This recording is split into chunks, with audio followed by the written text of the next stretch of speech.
Certains ont été harcelés, d'autres sont stressés à mort, d'autres ont des insécurités immenses.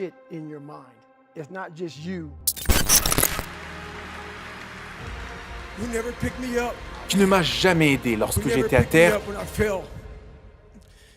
mais qui m'a plutôt appris à me relever lorsque je tombais. Vous devez affronter les douleurs de votre vie et vous dire pourquoi cela m'affecte autant. Où est le problème? Pourquoi j'ai peur de tout cela? Qu'est-ce qui me fait aussi peur que ça? Et étudier toutes ces questions. Parce que lors des temps difficiles,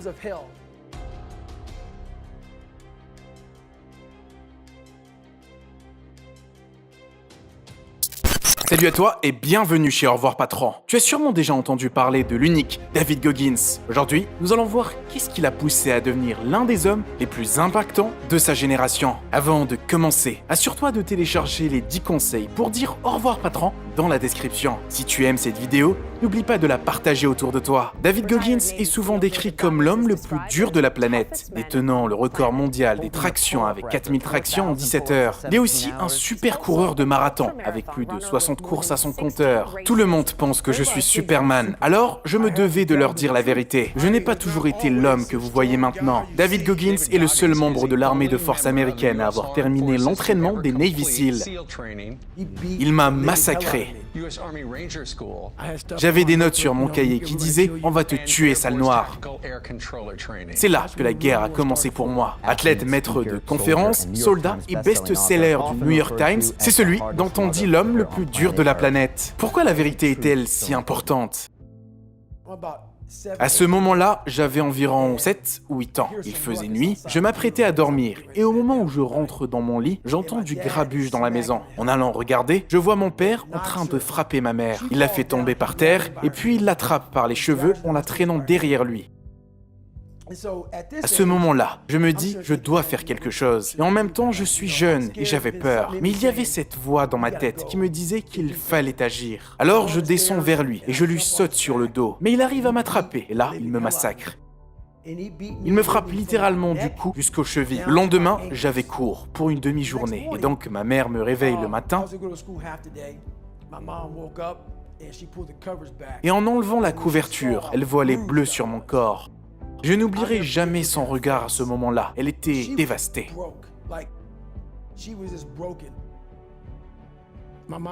Peu de temps après, ma mère a eu le courage de le quitter. J'avais 8 ans. Et nous sommes partis nous installer en Indiana. Et c'est là que la guerre a commencé pour moi. Il y avait à peine 10 familles noires dans une famille d'à peu près 10 000 habitants.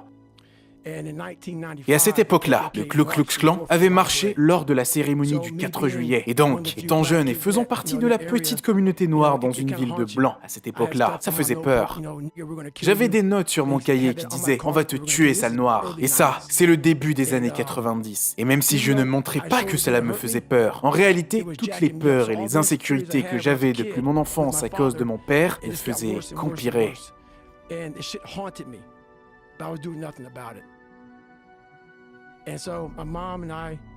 Ma mère enchaînait 3 petits boulots différents pour qu'on puisse vivre. Et moi, je ne voulais rien lui dire.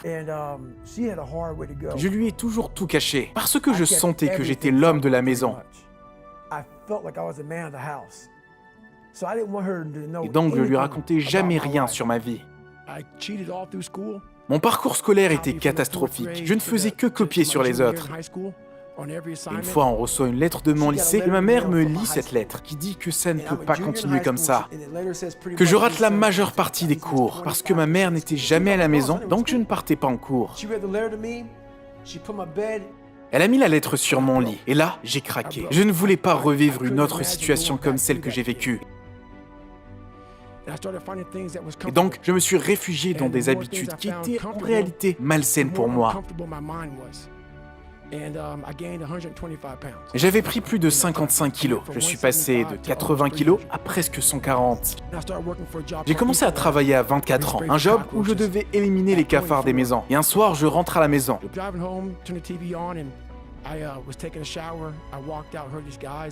Prends une douche et la télé est allumée et j'entends des mecs crier. Je vais voir et je vois à la télé des soldats. Ils sont très nombreux. Je vois des hommes qui posent leur casque par terre en signe d'abandon, d'autres qui partent et qui quittent les camps d'entraînement.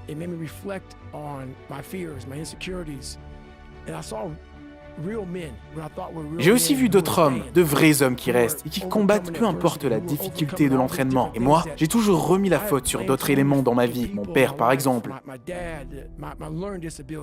Couleur de peau, mon incapacité à suivre un cursus scolaire. Je m'assois un moment et je me dis que personne ne viendra m'aider. Vraiment personne. C'est un combat entre moi et moi-même. La première chose que je devais faire, c'était d'affronter chacune des peurs que j'ai eues dans ma vie. Et à ce moment, je décide que la première chose à faire était de retourner à New York pour voir mon père. Je ne l'avais pas vu depuis des années. Il est bien beau de remettre la faute sur les autres, mais à un moment, il faut régler le problème par la racine. J'ai besoin de voir pourquoi il est devenu aussi taré. Et donc, pourquoi je le suis aussi. Je vais le voir, et cette fois en tant qu'adulte. Je ne suis plus un enfant, et je remarque qu'il est toujours le même homme.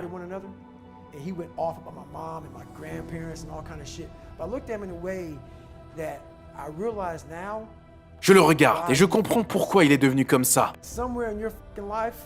Parce qu'à un moment dans sa vie, quelqu'un lui a infligé la même chose. Mais mon père n'avait jamais réagi à ça. Et donc plus tard dans sa vie, il a rendu l'appareil à son entourage, c'est-à-dire moi et ma mère. Mais je lui ai dit que ce n'était pas grave, qu'il m'avait transmis ça, mais que moi, j'allais réparer cette erreur. Et donc je retourne à la maison, et plusieurs mois passent. Pendant cette période-là, j'étais un grand fan du film Rocky. Plusieurs fois, lorsque j'étais à la maison, je regardais le 14e round lorsque Apollo Creed est en train de massacrer Rocky. Mais Rocky continue à se battre. Il était comme un combattant débile. Il ne savait pas lire, il ne savait pas écrire. Il se faisait massacrer par Apollo Creed, tout le monde criait « Rocky abandonne », mais lui, il continuait à se relever et à se battre. Et à un moment, Rocky est par terre sur le ring et Apollo Creed lève ses mains en l'air en pensant qu'il a gagné le combat. Rocky se lève encore une fois. Et c'est à ce moment-là que l'expression faciale d'Apollo Creed a changé ma vie.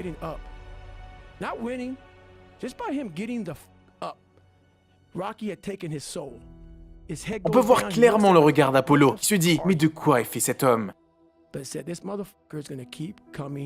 After whatever is in front of him. I wanted to be that. I wanted to feel something. Et je voulais être comme ça. Je voulais être comme Rocky.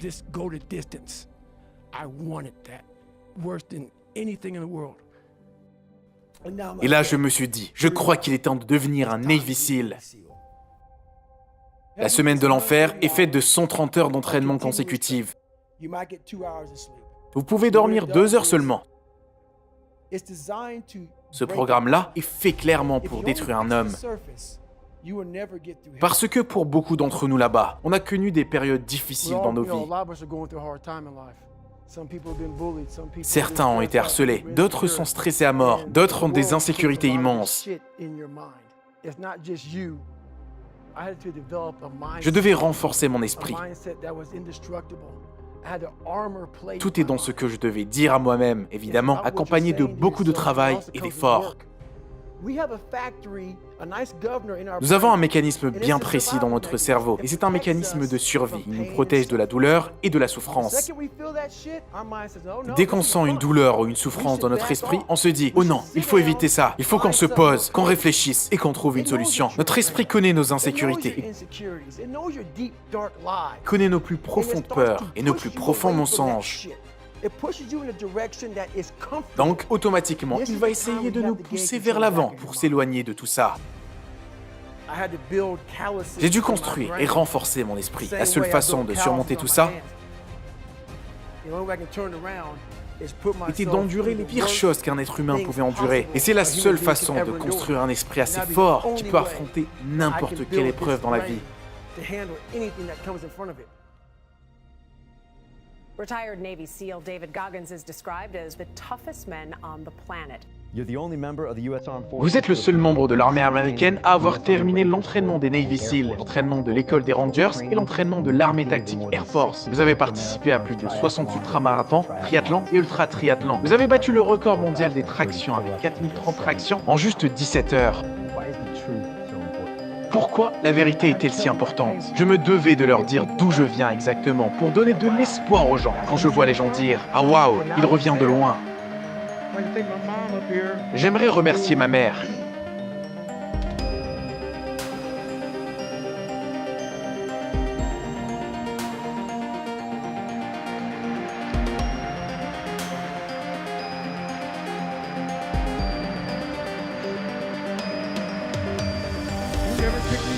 Tu ne m'as jamais aidé lorsque j'étais à terre. Tu m'as plutôt appris à me relever lorsque je tombais.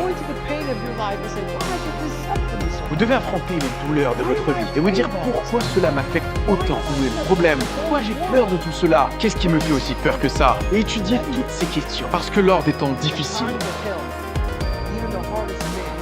même les hommes les plus durs oublient à quel point ils le sont réellement. La souffrance est le seul vrai test de la vie. Vous y faites face tous les jours.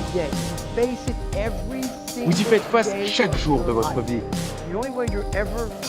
Si vous voulez vraiment arriver à vos fins, vous devez souffrir pour grandir et évoluer.